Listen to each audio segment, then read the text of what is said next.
In the winter of 1684, London became the staging ground for a bitter, unyielding intellectual war between Isaac Newton and Robert Hooke. Newton was a reclusive figure who spent his days in deep isolation, agonizing over the complex mathematics of celestial mechanics and planetary orbits. Across town sat Hooke, an equally brilliant polymath who acted as a relentless challenger. Whenever Newton proposed a theory, Hooke was there to rip the draft apart, exposing flaws and pushing Newton to his absolute limits. Their relationship was entirely devoid of polite academic etiquette. Every encounter was a collision of massive egos, marked by harsh correspondence and deep mutual hostility. Yet this volatile environment provided the necessary catalyst for a breakthrough that would fundamentally alter our understanding of the universe. This is the original title page of the Principia Mathematica, Newton's crowning achievement. The mathematical laws detailed on these pages were not born in a peaceful, solitary vacuum. Newton himself eventually admitted that the relentless pressure and counter-arguments from Hooke forced his mind to sharpen enough to finally solve the mechanics of the universe. Contrast that historical reality with how we operate today. Modern society often trains us to curate safe spaces, avoid difficult people, and surround ourselves with circles that offer only unconditional support. If our default instinct is to seek comfort, why does the historical record repeatedly show that producing high-level work requires brutal opposition? It comes down to a behavioral tendency known as the comfort trap. We naturally build curated echo chambers, filling our daily lives with people who readily agree with us and praise our average output. The long-term consequence of that comfort is cognitive stagnation.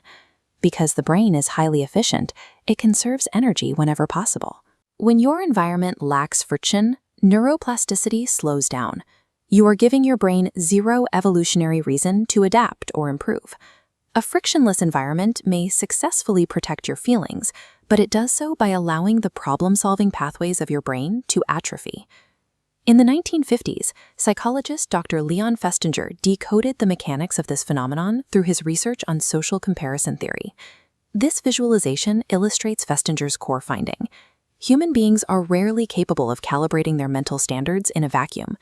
If you place an individual into a low-level environment, their standard typically drifts down to match that baseline.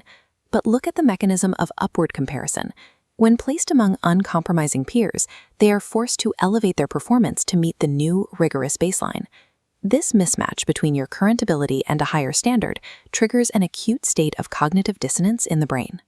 We usually interpret that intense discomfort as a signal to retreat. In reality, it is a signal that prompts neural pathways to restructure, upgrading your cognitive bandwidth to match your surroundings. Resistance drives adaptation.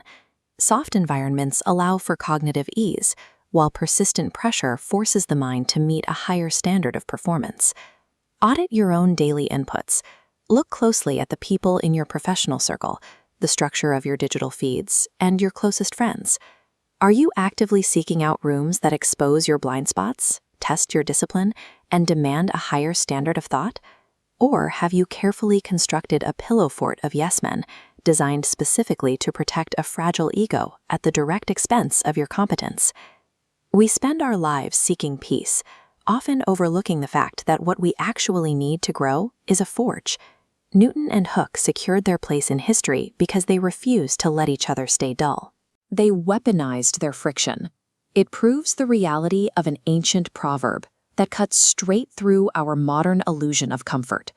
Iron sharpens iron. Stop retreating from hard rooms and difficult opposition. Choose to stand shoulder to shoulder with challenging minds and learn to welcome the weight of their critique. Embracing the grind and the friction is the only way to sharpen your judgment and ensure your work survives the test of reality.